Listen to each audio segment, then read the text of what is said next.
87999882 is our text line, and of course you can always drop me an email, moneynews@6pr.com.au.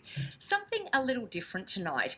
Australian businesses, they're doing great, especially here in Western Australia, but many of them are actually missing out on securing a slice of what is a $600 billion tender industry. And the reason why is they're failing to adopt professional strategic approaches to be able to secure government and private contracts.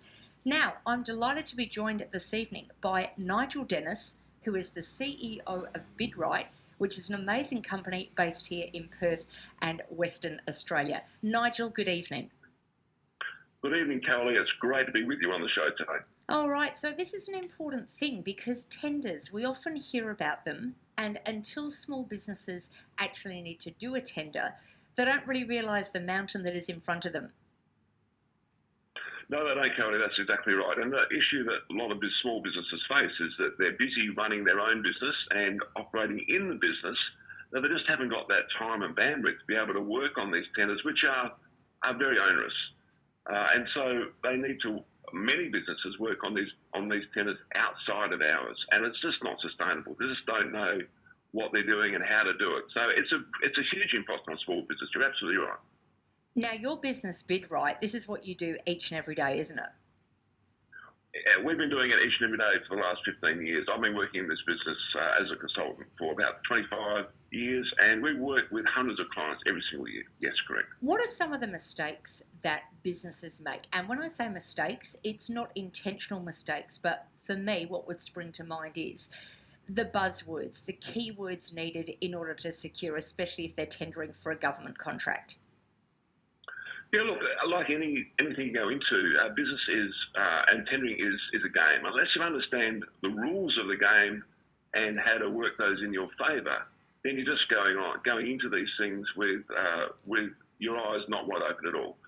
And so the mistakes that the biggest mistake that a lot of small businesses make, a lot of businesses make in general when bidding, is that they just aren't customer focused.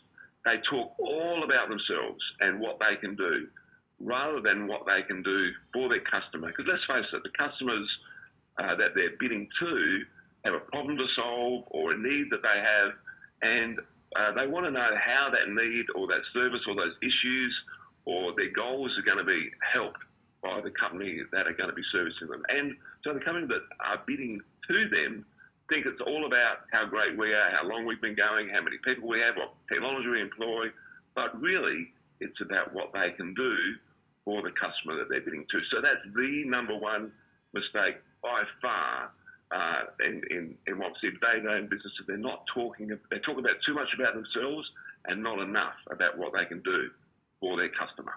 Nigel, let me just ask you, there's also a very common misconception in the industry, and you often say that when people have to tender, or a small business has to tender, it's a job that is often seen as administrative. And so it's delegated to junior or untrained staff based on their availability. And what you say is, unfortunately, that's not positioning businesses in, to be formidable contenders in the tender process. No, you're right there, Karalee. It's a great point you make. Tendering is one of those, I think it's a sleeping giant in business. People aren't talking about it enough. A lot of businesses outsource a lot of their specific services to other companies, accounting and bookkeeping and marketing and HR, recruitment. All those services are outsourced. Many are outsourced because they're a specific skill, a professional, specialised skill that people have. And yet, bidding and writing is also a dedicated skill that people should have or people need to have to be able to do this stuff well. And particularly in the last 4 or 5 years, in my experience, bidding is becoming so much more competitive than it ever used to be. People used to be able to put in a bid that was compliant, ticked all the boxes, and they used to win almost by default. These days, it's much more competitive. Industry is maturing. The professionalism of how bidding is being done, how they're writing, it's way harder, way more competitive than it ever used to be. So the whole idea that people think they can write these tenders, and many people, let's face it, don't even like writing, and yet it's a core skill that's needed in bidding. And though they think that they can just tackle it themselves, but the reality is that many small businesses, or many businesses in general, they're good at what they do, whether it being the lawn mowing or plumbing or electricians or tree lopping or tourism services, all of those things, but they're not good at putting in bids. So getting help from an expert or someone who knows the rules of the game and how to write persuasive, compelling, targeted bids is really something I think small businesses should consider. And also, Nigel, the interesting thing is some figures which our listeners will be interested in, because it certainly, raised my eyes as well. But in 2021-2022, the Australian government has reported that it awarded approximately $80 billion worth of contracts. However, that figure does not include state and local governments or private tenders and contracts, which is estimated, as I said in my intro, to take the total value to $600 billion. And as you say, if businesses adopt various strategies, whether it's, approaching yourself with the company BidWrite, which is what you do each and every day, to improve their win rates in the tender process. I mean, there's a lot of things, as you say, they've got to do comprehensive market research. They've got to engage with prospective clients early in the process. They've got to, demonstrate some innovation and creativity in their tender submissions. And as you say, by engaging the services of a professional bid consultant, they just increase that chance as well. And we know that there are so many stresses on small business owners nowadays. As you rightly said, a lot of small business owners, they're doing this in their own time after hours, which is just exhausting. Yeah, it is. And you're right. Who wouldn't want a piece of the $600 billion pie? It's enormous. And businesses just aren't tapping into this potential market. And it does take skill, does take effort to do that. And there's another thing as well, that a lot of small businesses don't want to tap into it, because they think that that's all those tenders, all those contract awards go to the big end of town. It's not true. If you do it well, we've helped many businesses over in West Australia over the last 15 years to get some great contracts with local governments and state governments here. There's a great case study. A little company had 4 or 5 people. They built boats. They build boats. They build great boats. And so they wanted to get a contract with the state government to build the West Australian police boats. And so they asked us to help us with that. And they didn't think that they could compete with the big boys in town, because they didn't have the right tech. Yeah, the right technique. And then they ended up doing it. Now, before I let you go this evening, because we're always running out of time on radio, but this is an important point. Something else I just wanted to touch on as well, and as I said, probably have you on in coming weeks as well to investigate it a bit further. But the role of artificial intelligence, AI technology.